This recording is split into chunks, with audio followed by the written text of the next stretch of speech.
how the mind works. That's why whoever founded the religion, you cannot imagine their levels. Why they make for us all the religion. And whoever follow the religion, we call a religious people. If some man is born in a particular religion, Hindu, Muslim, Sikh, Christian, Jewish, naturally he will see their parents and the surrounding, they are following the religion. So he start following the religion. Why? Because the mind needs some limitations. Then the spiritual founders say, you have to wear this, you have to eat this kind of food, you don't have to drink, you have to eat particular kind of meat, you have to, some religions say you have to be vegetarian, some religions say you have to have one wife, some say 4 wives to help people, some say these children, that children. So all these do's or don't, should or shouldn't is given by founders for a particular religion, so that this society can be made. And those founders, whatever their environment that time, whatever the exposure they had, according to those exposure, they founded the rules and regulations. They wrote those beautiful scriptures. You understand? So what is religion? Religion is that who is following their scriptures is religion, and who knows who was following and then stop following is a sinner. Why? Because what is sin? Sin means that if you are born in a particular environment, and that environment, whatever the knowledge you get from that environment through scriptures, through your parents, whatever, your mind should be addicted to that. But you revolt it somehow, or you don't follow it, then you become sinner. Why you get sinner?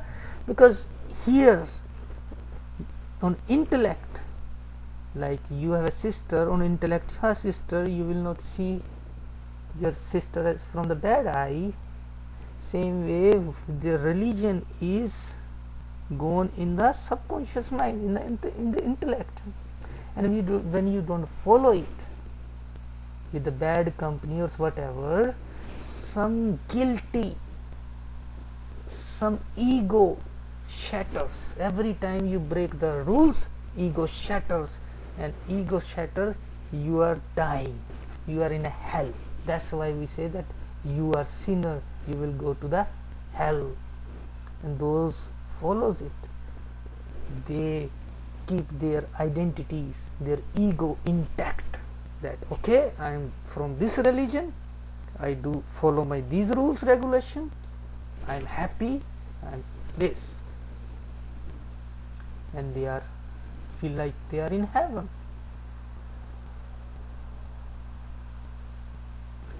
So spiritualism is that a soul level, a religion is on that mind level. So spiritual teacher can be a religious teacher. Why? Religious teacher. Why? Because he is giving the rules and regulation to the society. He is teaching the rules and regulations, and because he has to teach, he has to first show the people that I am following myself. That's why the religious teacher, they have a particular dresses, they have particular names, they have a cadre, like a military or police, they have a cadre. Okay, you have to wear this color of the uniform, you are a lower level. Then captain, you have these stars, captain is the cadre, then major, then colonel, then brigadier. Same way in a religious group also, they have a cadres, that you have to wear this kind of dress, you have this kind of cadre, so that people know that what kind of height he has in knowledge, in teaching the religion.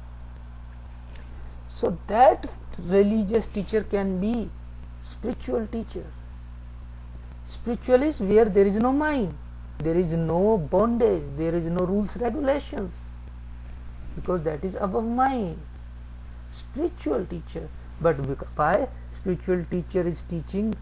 Because every spiritual teacher has to come on a mind level to live in this world, and every spiritual teacher born in some kind of religion, so he has to follow too. So whenever he come on the mind level, his job is as a religious teacher. So he wears particular kind of clothes, particular kind of symbols all over the face, beads and all. He give mantras, he give this and that. But every religious teacher cannot be spiritual. You have to understand that. And same way, spiritual teacher is not necessarily be a religious teacher. So let us say one spiritual teacher who is at the height of a soul level, he is not teaching religion, but he was born in a particular religion, let us say Hindu or a Muslim religion he born, but he reached at the level of spiritual. He can teach spiritualism, because spiritualism has nothing to do with the religion, nothing to do with the mind level. He can teach spiritualism, spiritualism for all the humanity. But he is not a religious teacher, so he can wear whatever the clothes he like to wear with the in the family. He don't have to show off. Whatever the religion he born, he follow his religion, that's it. But because he don't have to set example for others that I am following these things, so you have to follow, he don't have to show off, because he is not a religious teacher.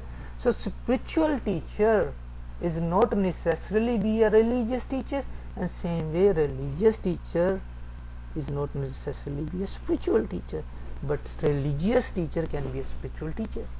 Lot of spiritual teachers, they are religious, that's why they have some kind of symbolic cadre or clothes, whatever. You have to understand this. But lot of religious teacher,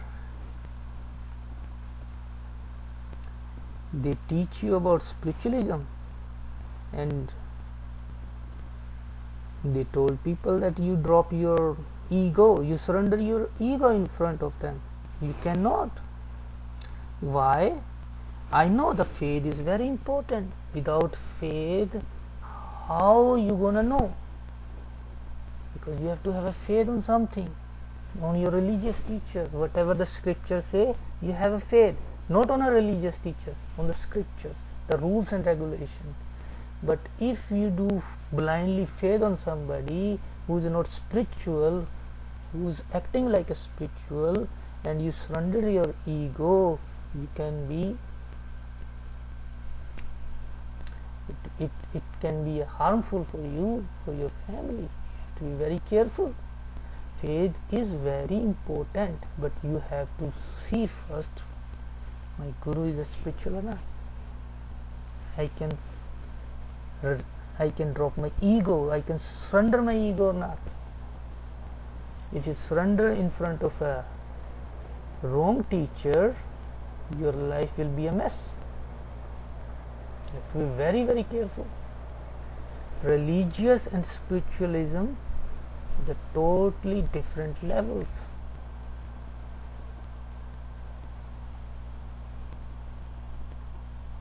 The faith, why do we do faith? Like if you see a sky, in sky there is a lot of clouds, and the moon is shining between the clouds, and the clouds are moving. But when you see from the eyes, it will look like that moon is moving, not the clouds. But your intellect say no, I know this is my eyes has illusion. You don't believe on your eyes, senses, that moon cannot move, the clouds are moving. Mind always believe on the senses, whatever it sees, mind believe it. But intellect always neutralizes it with the knowledge. you get the knowledge, you had already the knowledge, and somebody scientist proved that the clouds moves. That's why you never believe on your mind and the senses. You got the faith on your scientific thing, you have your own experience. Same way you have to have a faith, but with the faith you should have your own knowledge and experience too. You have to have faith on a limited extent, and then with the limited extent you get the knowledge, and then you get your own experience. Then you don't believe your mind and senses. Whatever the knowledge, whatever the intellect, when your intellect or awareness expanded, then the things will happen. You have to understand this. Faith is very important. I am not saying this, but I cannot maybe explain in a good manner, but I am trying my best. Faith is important, but at what extent? That has to be understood. We will discuss more in the next chapters. God bless you.